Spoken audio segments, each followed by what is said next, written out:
Good morning, good afternoon, good evening to each and everyone, especially those at the other side of the world. Again, there's no time and space between us. There is only this present moment when we are one. We are now on diary entry number 1092. April 16, 1937. The day as God's majesty swept over me, my soul understood that the Lord, so very great though He is, delights in humble souls. The more a soul humbles itself, the greater the kindness with which the Lord approaches it, uniting Himself closely with it. He raises it to His very throne. Happy is the soul whom the Lord Himself defends. I have come to know that the only love is of any value. Love is greatness, nothing. No works can compare with a single act of pure love of God. Ngayon, habang nilulukob ako ng kamahalan ng Diyos, naunawaan ang aking kaluluwa ng Panginoon, bagaman nakapakadakila niya, ay nalulugod sa mapagpakumbabang kaluluwa. Habang mas nagpapakumbaba ang isang kaluluwa, lalo namang humihigit ang kabaitan ng Panginoon tungo sa kaluluwang ito. Habang malapit na nakikipag-isa ang Panginoon sa isang kaluluwa, itinataas naman niya ito sa kanya mismong trono. Anong saya ng kaluluwa na ipinagtatanggol mismo ng Panginoon. Nabatid ko na ang pag-ibig lamang ang may anumang halaga.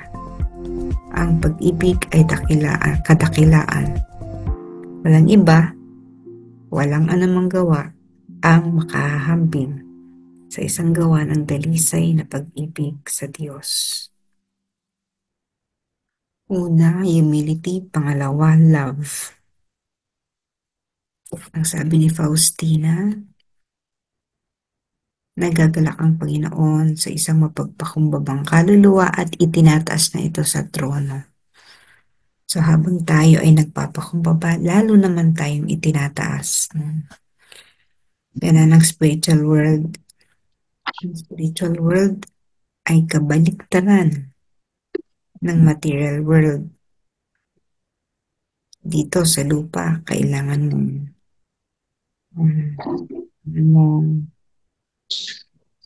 kumain ng pagkain bunga ng lupa. Sa kabila, hindi na yun mahalaga. Dito sa lupa, kailangan mayroong may justice, di ba po? Pero kung hindi mo man makamit ang hustisya dito sa lupa, sa kabila meron, imposibleng wala. Sabi, kailangan mahalin mo ang kapwa mo kahit na hindi ganito mahal. Pero sa lupa, dapat nire-reciprocate yung pagmamahal na yun. Kaya laging ang patakaran sa kabila, kabaliktaran ng patakaran sa lupa. Kapag tayo sa lupa pa lang ay nagpapakabihasa, iniangat natin ating sarili. Wala tayong mapapala sa kabila.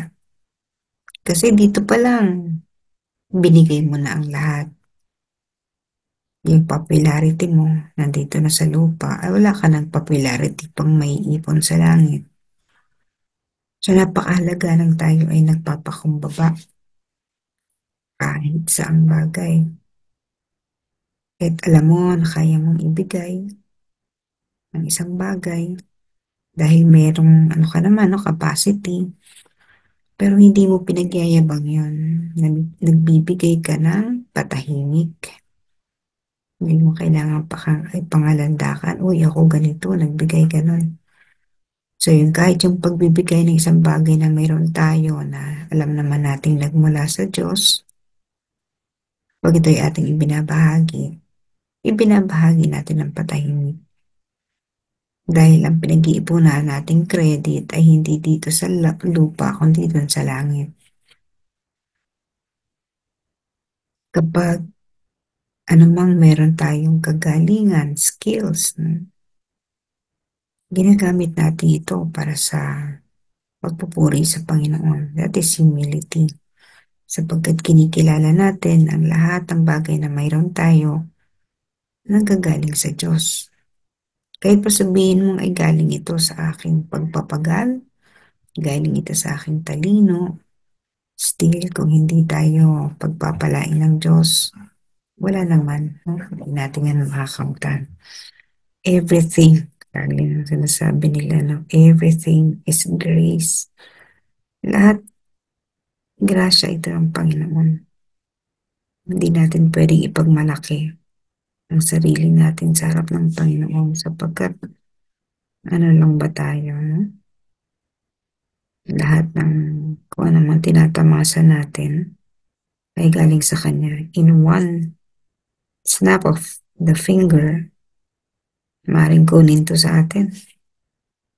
Such that even if you have persevered all your life, kapag sinabi ng Diyos, sapat na, tama na, nababawi niya instantly. Hindi, walang kapangyarihan ng tao para hadlangan. Pero hindi naman ganun kadamot ang Panginoon. Hindi niya ginagawa yun para ipakita sa atin na makapangyarihan siya, kundi para mas hubugin tayo tungo sa kapakumbabaan at kabanalan. Again, humility is a virtue that most of us fail. Ito yung pinakahuli nating natututunan sa lahat dahil napakahirap maging mababa, magpakumbaba. You will always be tempted to be proud, lalo na kung dami mong may pagmamalaki. Yung temptation ng may pagmalaki ito ay ano, no? Ang lakas. Minsan nga kahit nga yung bawa yung anak natin, makagraduate. Ibang klaseng pagpakano natin, no? Pagmamalaki natin. Pero tandaan natin, hindi natin yan nakakamtan kung wala ang grasya ng Diyos. And we always do everything para sa pagpupuri ng Panginoon. And the more, again, we humble ourselves, the more God will be kind to us to extend the blessings beyond our imagination. Sapagkat katulad ng isang puno na hitik sa bunga, lumalaylay ang kanyang sanga sa bigat nito. Hindi nagmamataas patungo sa langit. Di pa po? Habang marami siyang bunga, patuloy siyang nagiging mababa. So, ganun din tayo. Habang dumarami ang ating bunga, mas makabubuti sa atin na magpakumbaba, bumaba, ibaba ang sarili kaysa sa itaas. Mayroon tayong paggagayahan sa kalikasan. Handang magpakababa habang dumarami ang kanyang bunga. Pangalawa, yung pag-ibig na sinasabi ni Faustina. Sabi niya, ang isang kaluluwa na pinagtatanggol ng Panginoon, dahil yun sa pag-ibig, di naman tayo sasanggalang ng Panginoon sa lahat ng hindi mabubuting bagay kung hindi niya tayo mahal. Kung kaya kanyang pagmamahal, hindi maaaring masukat ng human mind. Napakalawak at ito yung pilit niyang itinuturo sa atin at pilit din natin pinag-aaralan.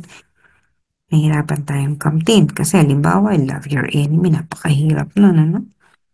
Madaling sabihin pero it's difficult to do. 'Pag nandiyan na yung pagkakataon na yan, paano mo nga ba mamahalin ang isang taong galit na galit sa iyo? Subalit kung magagawa natin ang pag-ibig na ito ng walang pag-iimbot, pag-ibig na walang kondisyon, walang hihingin, minamahal mo lang, nagbibigay ka lamang, hindi ka umaasa ng kapalit. Habang hindi ka umaasa ng kapalit, lalo ka naman binibigyan. Yun yung esensya ng detachment. Ang ating konsepto ng pag-ibig upang maging dakila, kailangan walang attachment. Hindi ka nagmamahal para kumapit sa kanya at siya ay kumapit sa'yo. So we detach ourselves from this love para kahit bigay tayo ng bigay, hindi tayo umaasa ng kapalit. At kahit na tayo masaktan, ang pag-ibig natin ay nananatili. Dahil hindi natin sinusukat ang ating pagmamahal sa pamamagitan ng kung ano ang naibibigay natin. Hindi natin ito sinusukat sa pamamagitan ng kung ano rin ang kayang ibalik sa atin. Mga bagay na ito ay napakadaling sabihin. Subalit, sa praktika, napakahirap. Subalit kung mamamaster natin ito, dalawang bagay, humility and love, there is no other path that we will surely end up, no? Yung dulo nito ay palaging doon sa kabanalan. Sa pagpupuri sa Panginoon, nakakamta natin yung buhay na walang hanggan, pero hindi lamang yan para sa sarili natin, kundi as we tread this path, nagiging mas kapaki-pakinabang tayo sa tao. Na habang inilalayo mo ang sarili mo dahil sa detachment, lalo ka namang binibigyan ng maraming tao na magmamahal sa'yo, mga tao na mahihipo mo ang kanilang mga kaluluwa at mapagbabago. Dahil ganun ka makapangyarihan ng pag-ibig kahit wala kang puhunang ng bibigat. Pero dahil nagmamahal ka, ang mga tao ay nagkakaroon ng pagkakataon na ma-realize nila ang sarili nila at sumunod sa kung ano man ang tinatahak natin. Sapagkat ang ating pag-ibig ay napakamakapangyarihan. It attracts them towards us. Nahihimok natin sila without effort. Minsan kasi, sabi ka ng sabi, para kang sermon ng sermon, pero hindi ka pinapakinggan. But when you love people, kahit di ka magsalita, you automatically become instrumental in their conversion. Na merong isang bagay na nag-a-attract sa mga tao para lumapit sa atin at gawin ang bagay na tama without us giving so much effort. Parang si Faustina, konting salita, a person can already be enlightened, awakened, inspired, encouraged. Sapagkat ang lumalabas sa kanyang bibig, napakalakas ng kapangyarihan dahil ito ay charge ng pag-ibig, pagmamahal sa kapwa. Okay? There is no other thing greater than love. Nothing, no works can compare with a single act of pure love of God.